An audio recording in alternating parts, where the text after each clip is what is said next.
les 4 erreurs que j'ai faites dans la réalisation de mon premier projet. Alors, je vais également te parler de l'hygiène des locataires, mais ça, je vais t'en parler à la fin. Alors, reste jusqu'à la fin, je vais te parler de cette histoire d'hygiène de locataires. La première erreur que j'ai faite, c'est de mettre le côté affectif.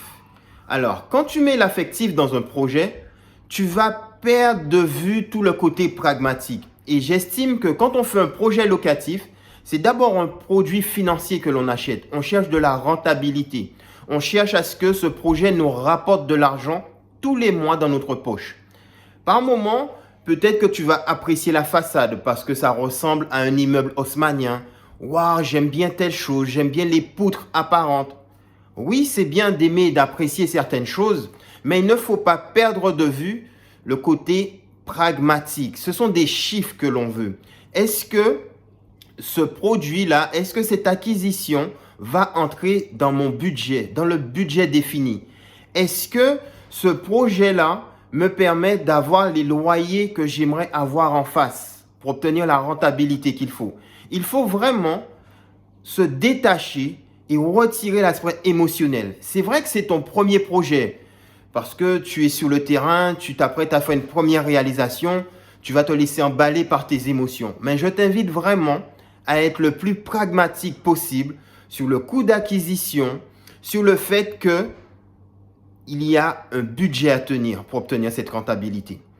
Ça, c'est la première erreur que j'ai faite, c'est la partie émotionnelle. Mais je t'en parlerai tout au long de cette vidéo parce que le fait de mettre en avant l'émotionnel va te faire beaucoup d'erreurs. Le deuxième point, c'est le fait d'avoir tout délégué. Alors, attention, le fait de tout déléguer, ce n'est pas une mauvaise chose.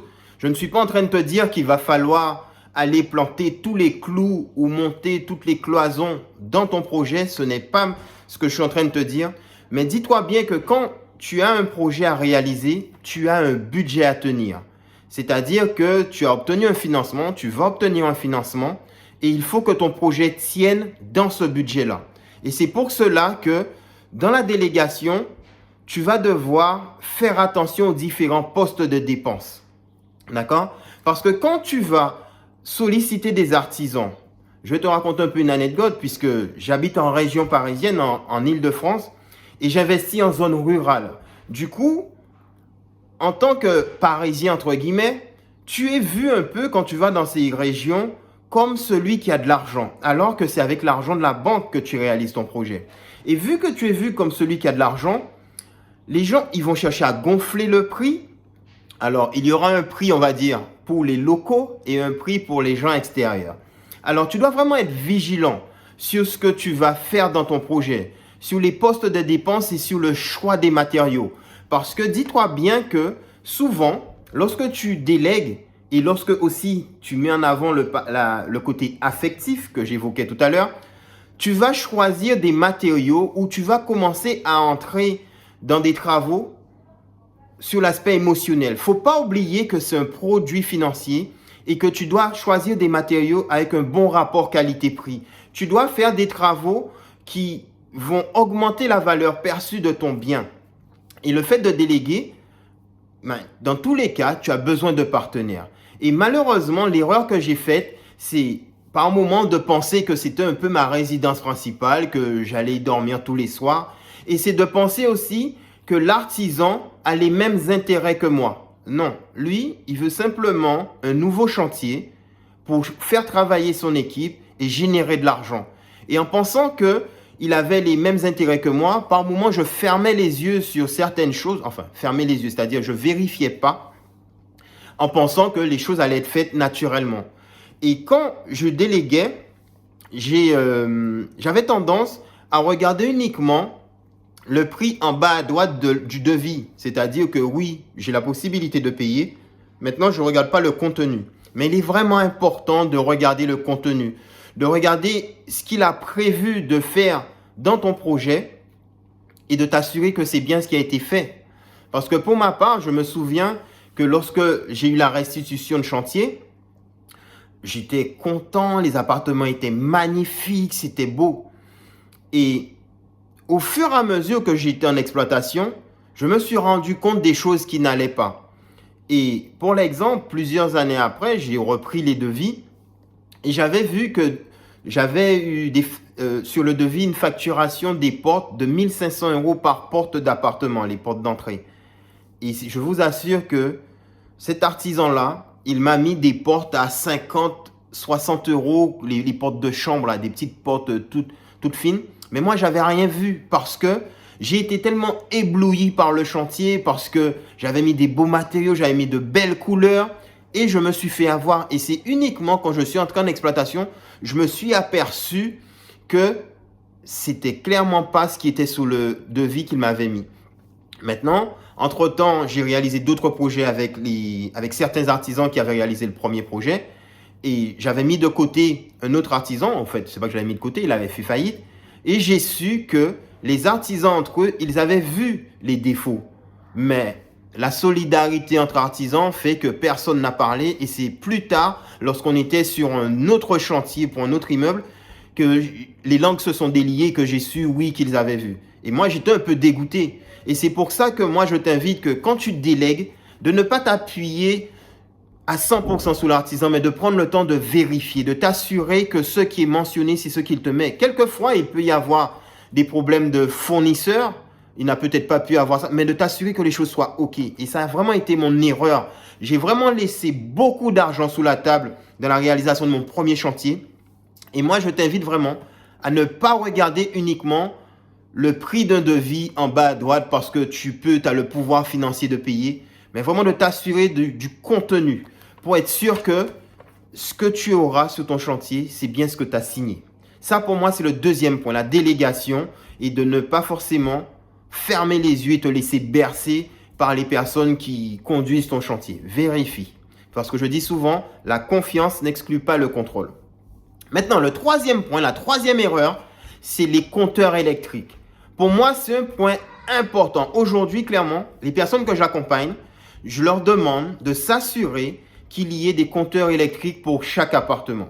Alors, si tu n'as pas un compteur électrique, tu as la possibilité d'ajouter des compteurs avec Enedis, mais tu vas entrer dans des démarches qui sont peut-être longues, coûteuses si tu ne les as pas budgétisées. Et pour la réalisation d'un premier projet, je ne vais pas te recommander forcément d'aller sur ce type de problématique, ajouter des compteurs. Alors, le fait que l'immeuble que je possédais avait un seul compteur, j'étais handicapé. Alors, pourquoi j'étais handicapé? C'est parce que, dis-toi bien que j'étais bloqué uniquement dans un seul mode d'exploitation. C'est-à-dire, je l'ai utilisé en full Airbnb.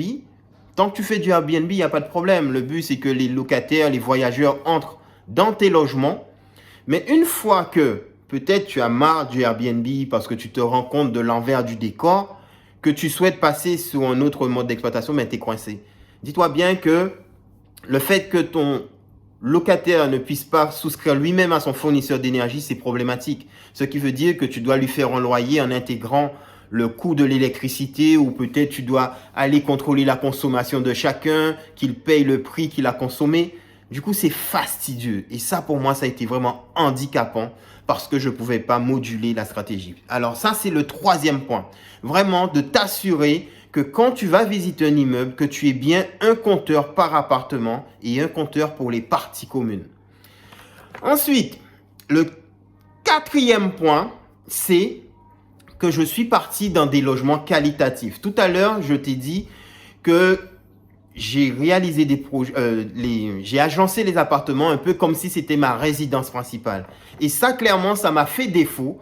Penser que c'est ta résidence principale parce que quand j'exploitais en location courte durée, tu veux pouvoir te démarquer pour louer, pour avoir le plus de voyageurs possible, avoir un meilleur taux de remplissage. C'est super bien. En plus, j'avais des petites surfaces, j'avais des logements qui faisaient 20 mètres carrés. Le plus petit que j'avais faisait 15 mètres carrés. C'était spécialement pour de la location courte durée. Je l'ai agencé de cette façon.